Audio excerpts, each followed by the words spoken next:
Bien, el quinto punto del orden del día es la presentación. Compañeras y compañeros, escucharemos ahora la presentación del compañero doctor Juan Carlos Jaime Fajardo, director del Centro de Estudios e Investigaciones Docentes de la Asociación Distrital de Educadores, líder social e integrante del movimiento por la defensa de los derechos del pueblo de Colombia. Y agradecemos muchísimo públicamente a nuestra compañera subsecretaria de Formación Magisterial allá en el estado de Nuevo León, a nuestra compañera Lucía, porque gracias a sus gestiones el compañero Juan Carlos Jaime Fajardo estará el próximo 22 y 23 de noviembre en México, dando charlas para los compañeros y compañeras normalistas. Sin decir más, yo le pediría al compañero Juan Carlos Jaime Fajardo, que ahora está a distancia, pueda tomar la palabra. Adelante. Buenos días, por favor me confirman, ¿me escuchan bien?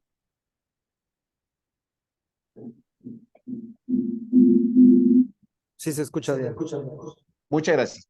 Bueno, primero que todo, un saludo de parte del pueblo colombiano al pueblo mexicano, anhelando y felicitando estos cambios en la educación que se vienen dando afortunadamente en México, de parte del Movimiento por la Defensa de los Derechos del Pueblo. De igual manera, un saludo a todo el pueblo víctima del huracán y con certeza la solidaridad mexicana, que ha sido histórica, pues fortalecerá la salida de estas emergencias en lo inmediato. De igual manera, agradecer la invitación al maestro Mario Chávez y obviamente un saludo muy especial al noveno encuentro del Consejo Nacional de Autoridades de la Educación de las Normales. Bueno, quiero compartir una reflexión sobre la formación de maestros y maestras titulada Una tarea foránea o soberanía educativa. Para ello voy a desarrollar 4 ideas básicas, un contexto histórico de la política educativa partiendo de lo que nos pasa en Colombia.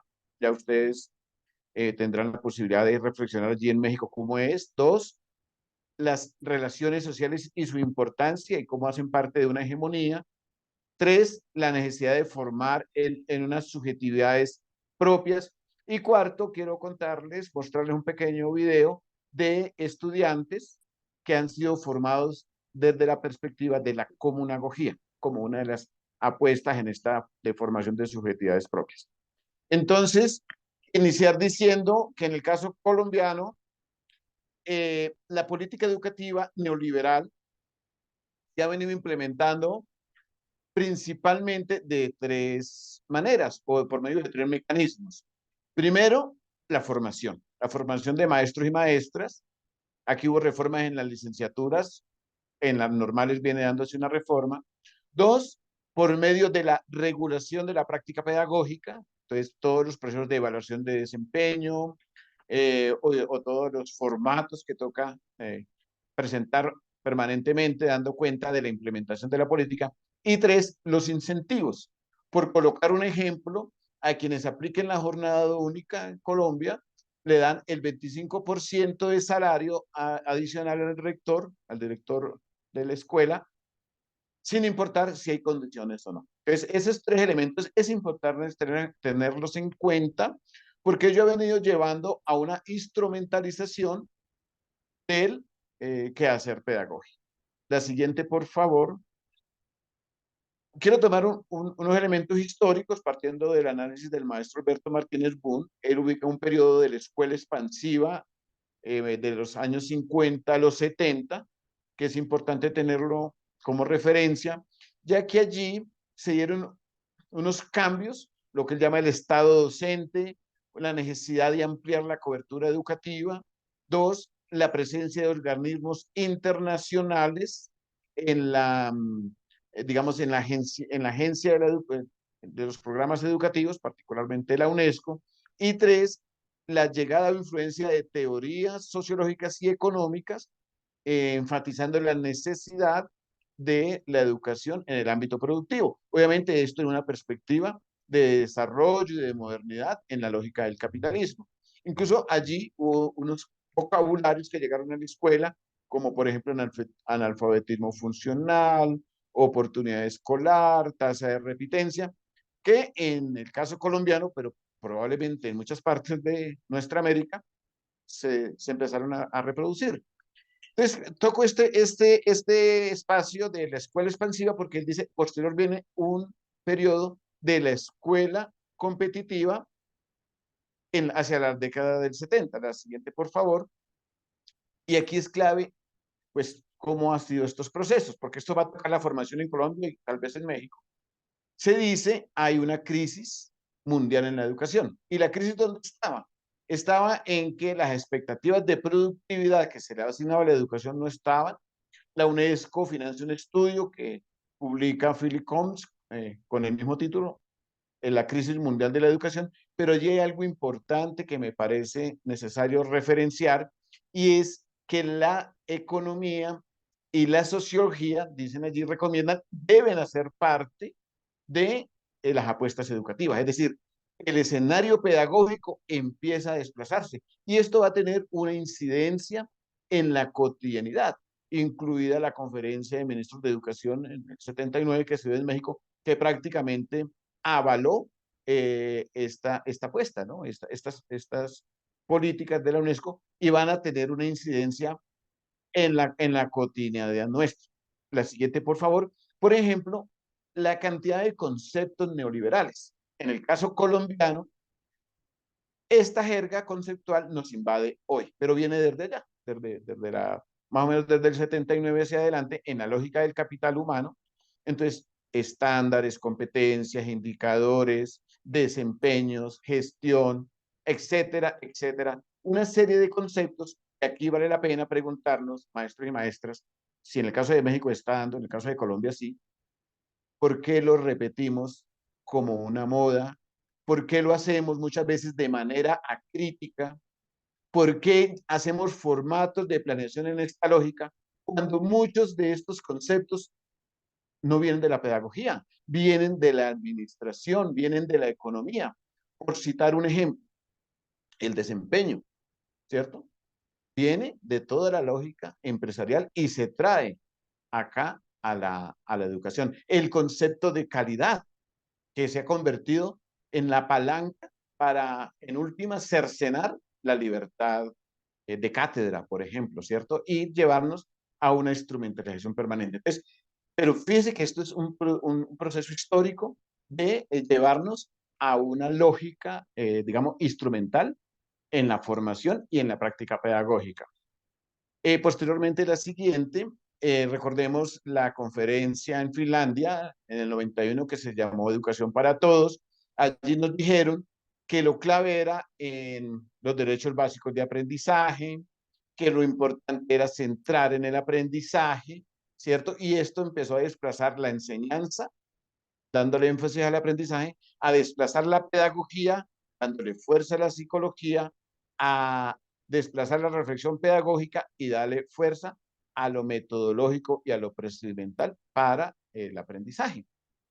Pues bueno, uno se preguntaría, bueno, ¿y por qué en los diferentes países, caso colombiano, asumimos el aprendizaje como centro y todas las implicaciones que ha tenido en las evaluaciones, en las reflexiones pedagógicas y como ya dije, en pensarnos y para qué lo centran allí? Es importante eh, la discusión de esta conferencia. ¿Por qué? Y ahí viene la siguiente diapositiva, por favor. Si uno revisa, por lo menos en el caso colombiano, la literatura de la OCDE en el año 2015, la Fundación Compartir, nos dicen el propósito o el fin de la educación es generar valor agregado, ¿cierto? Generar valor agregado. Y para generar valor agregado han desarrollado una serie de políticas, de programas, por ejemplo, el programa Todos Aprender. Entonces, aquí se controla la práctica pedagógica para hacer eficientes los aprendizajes, pero en relación con las competencias, en relación con la estandarización. Perdimos prácticamente la libertad en ese ámbito y se empieza a generar una hegemonía para generar valor agregado.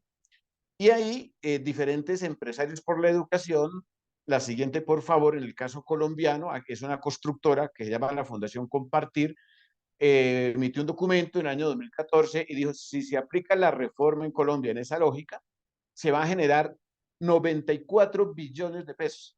¿Por qué? Porque darle habilidades, competencias a los estudiantes para que estén a tono con la inversión extranjera que se requiere, ¿cierto? Es decir, y no sé cómo es en México, también el centro es el valor agregado, pero en el caso colombiano es evidente que desde allí se nos evalúa, desde allí se nos forma, desde allí se hacen los planes de mejoramiento anual y, y es pues un elemento, digamos, de reflexión que tanto está afectando nuestra soberanía. La siguiente, por favor.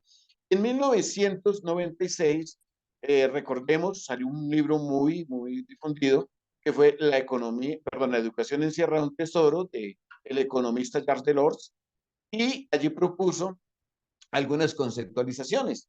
Recordemos lo que se llamó en su momento las competencias, el saber, el ser y el hacer. Y fíjese que eso en el caso colombiano se convirtió, puso la palabra, en una letanía en los consejos académicos. ¿Pero de dónde viene? De un economista. Uno se pregunta, ¿y dónde están los maestros y maestras, los pedagogos y pedagogos de nuestra América? Al contrario, asumimos, en el caso colombiano, estas conceptualizaciones que ya como les explicaré la siguiente, por favor, terminan siendo un proceso de adiestramiento. Entonces, ¿qué son estas competencias? Están en relación con los desempeños.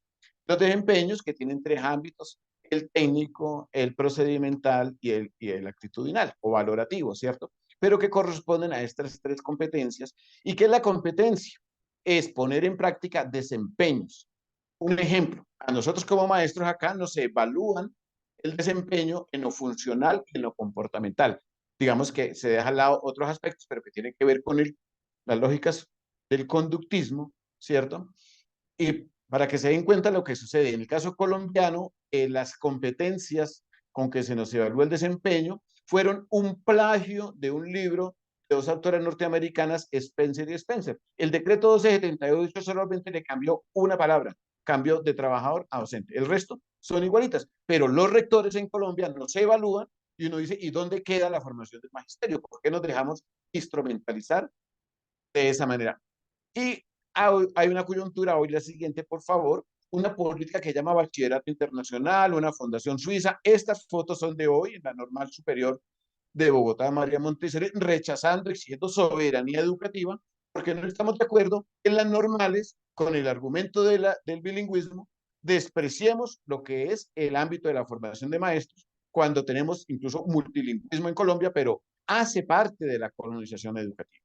Entonces, hasta acá compañeros y compañeras, preguntémonos, ¿por qué toda esta orientación internacional la hemos asumido de manera acrítica y no hemos pensado en una conceptualización? En el caso de Colombia, los ministros de educación, por lo menos hasta los años anteriores, han asumido esto y no se ha producido ni un concepto.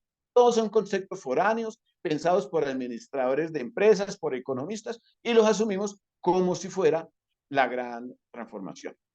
Pero hay otro problema. La siguiente, por favor. Y es que además de estos escenarios cognitivos conceptuales, en las escuelas se viene dando un proceso de una hegemonía en las relaciones sociales que se dan. Y ahí es aún más grave porque es casi mínima la reflexión. Por ejemplo, la colonización en las maneras de pensar. Ya el maestro Enrique Dussel nos decía como por ejemplo en las áreas de sociales empezamos con las sociedades primitivas, el feudalismo, la modernidad, y dejamos a un lado nuestra historia. Incluso nos dice él que nos contaron que nosotros éramos un continente nuevo cuando él compara a Teotihuacán o otras ciudades, Tenochtitlán, con, por ejemplo, Londres, y dice, no, América tiene unas ciudades más antiguas, entonces no nos van a decir qué, ¿cierto?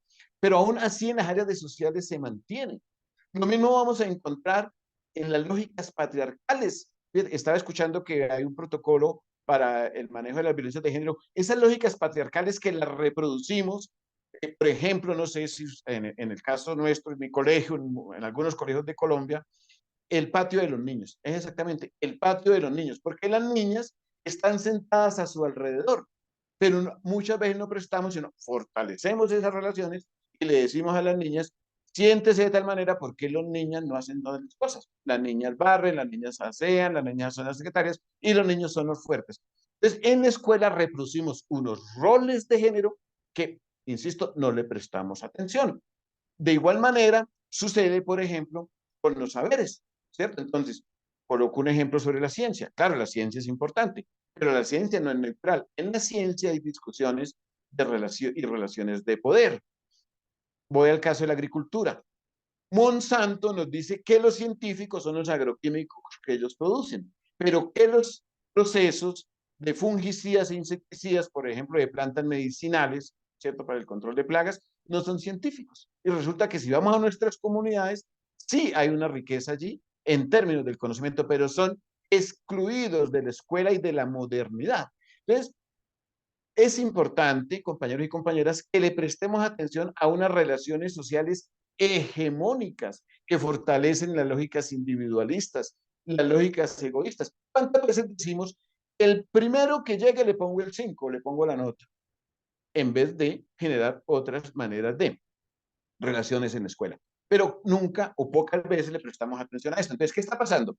Además de que aplicamos en lo cognitivo una lógica mercantil empresarial de la educación, en el terreno de las relaciones sociales reproducimos muchas veces estas hegemonías que, como decían ya quienes intervinieron anteriormente, le damos la espalda a los contextos, le damos la espalda a la realidad, cuando necesitamos unos cambios profundos. Y hoy que está la escuela, la nueva escuela mexicana, con una posibilidad política. Entonces, la formación de maestros y maestras debe, en mi opinión, prestarle atención a las relaciones sociales que se están reproduciendo en la escuela, porque no es solamente la parte académica, obviamente está, pero las relaciones sociales son muy importantes porque si queremos que la educación aporte a la transformación social, obviamente se requiere que la transformación también se dé en las subjetividades de quienes están en el proceso educativo. Y ahí es donde viene la siguiente, la importancia de formar subjetividades propias. ¿Esto qué quiere decir? Pensarnos en soberanías epistémicas, por ejemplo. Es necesario hoy, maestros y maestras, generar rupturas. Por ejemplo, ya lo que decía el maestro Dussel, con la lógica eurocéntrica de la historia, porque no pensamos desde nuestra América, ¿cierto? O con las lógicas positivistas, que como ya mencionaba, están cercenando o excluyendo aspectos del conocimiento propio.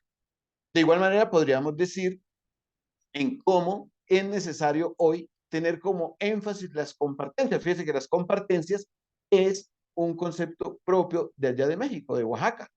Y uno se pregunta, claro, la academia dirá que eso pues no tendrá la epistemología de las competencias, dirán ellos, ¿cierto? Pero si uno va a la profundidad y cuando se aplica la comunagogía, por ejemplo, las competencias generan unas relaciones sociales distintas en el proceso académico, entre estudiantes y maestros, entre la escuela y el territorio, y eso es muy importante. ¿Por qué? Porque va generando unas subjetividades diferentes y afortunadamente en México y en América tenemos experiencias de comunidades que van visibilizando las dinámicas comunitarias, por ejemplo, ¿cierto? De igual manera, la lucha contra el patriarcado. Es necesario que en la escuela le prestemos atención a la emancipación de los géneros. No podemos seguir ancladas y anclados en esas lógicas machistas donde la mitad de la población vive bajo unas relaciones de poder y de opresión. La escuela, la formación de licenciadas, de normalistas, no puede estar al margen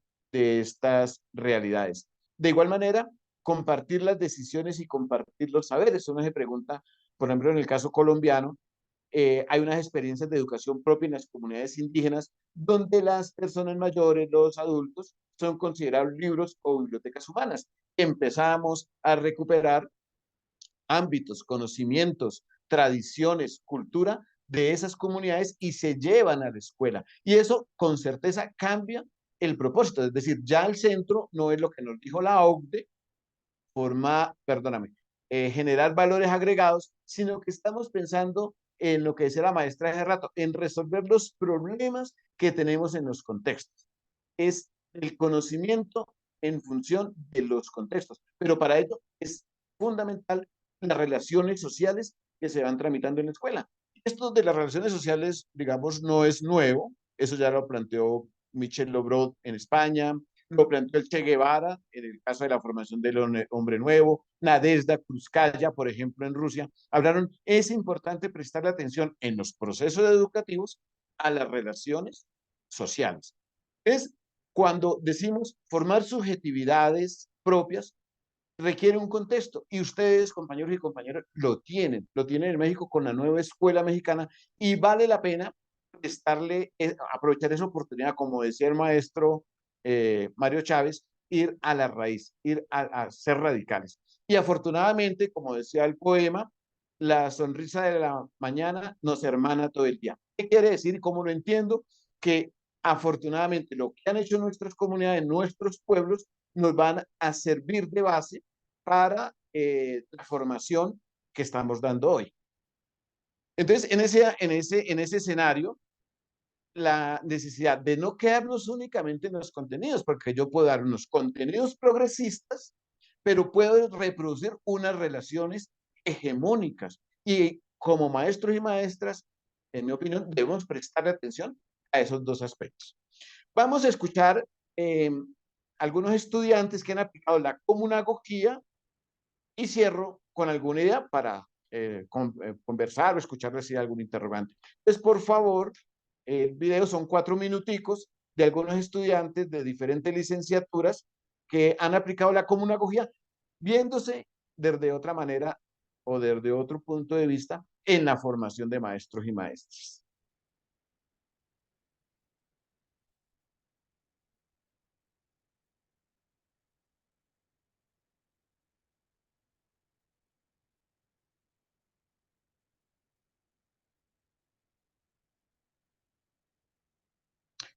¿Sí se lo olvidó? Perdón, ¿se escucha el video o no?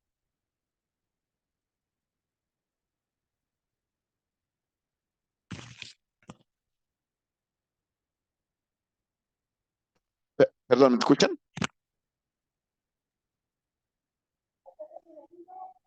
No se escucha el video.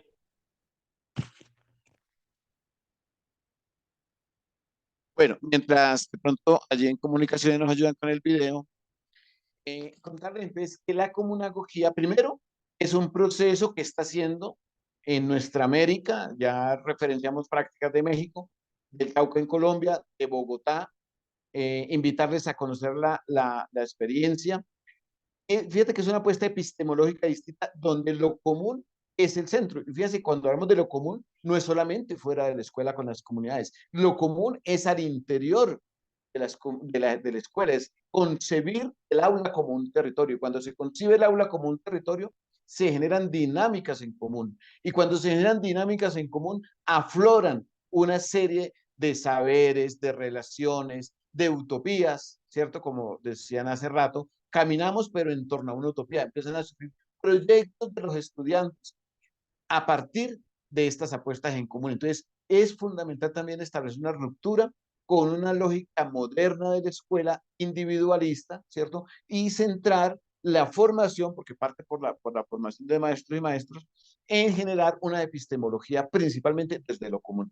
Y insisto, ustedes hoy en México tienen una oportunidad política, histórica, para que la formación de maestros y maestras establezca una ruptura con esa tarea foránea de escritorios extranjeros que nos han dicho lo que tenemos que hacer. Insisto, en el caso colombiano es así. Ojalá ustedes allí hayan establecido esa ruptura y fortalecer una soberanía educativa. Ya el maestro Duce nos hablaba de toda esa colonización pedagógica, nos dio su apuesta de la pedagógica latinoamericana, que vale la pena estudiarla. Lo mismo el maestro Darío Alvear, argentino, nos dice, hemos vivido históricamente en una pedagogía de la obediencia. Y hoy, América requiere que levantemos los maestros y las maestras la cabeza. Afortunadamente se ha venido haciendo. Y cuando el general Lázaro Cárdenas nos decía por allá a inicios de siglo que el maestro sea un líder comunitario, creo que hay que retomar elementos de esa propuesta hoy, porque no podemos seguir dándole la espalda a las realidades, a los contextos y esperar que desde fuera nos evalúen en las áreas que ellos consideran son, como lo hace PISA, y en los indicadores que ellos consideren. No, necesitamos también generar una ruptura epistémica con todas esas tareas foráneas y generar nuestras dinámicas propias. No sé si escucha el video, si no, compartirlo en otro momento.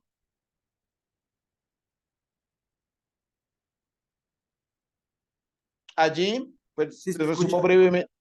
Resumo brevemente para cerrar. Son estudiantes de licenciatura en humanidades, licenciatura en sociales, licenciatura en educación ambiental y licenciatura en biología, que han aplicado la comunagogía y que, en mi opinión, vale la pena aprender un poco de lo que ellos hicieron allí, porque han venido desarrollando elementos muy importantes que ni siquiera estaban en la propuesta original y que ojalá ustedes lo puedan conocer, conversar y ojalá aporte, compañeros y compañeras, a estas reflexiones que ustedes están haciendo sobre la formación en las escuelas normales. La gratitud por la escucha y ojalá que la próxima semana nos podamos encontrar con algunos de ustedes por allí. Muchas gracias por la invitación. Bien, muchísimas gracias.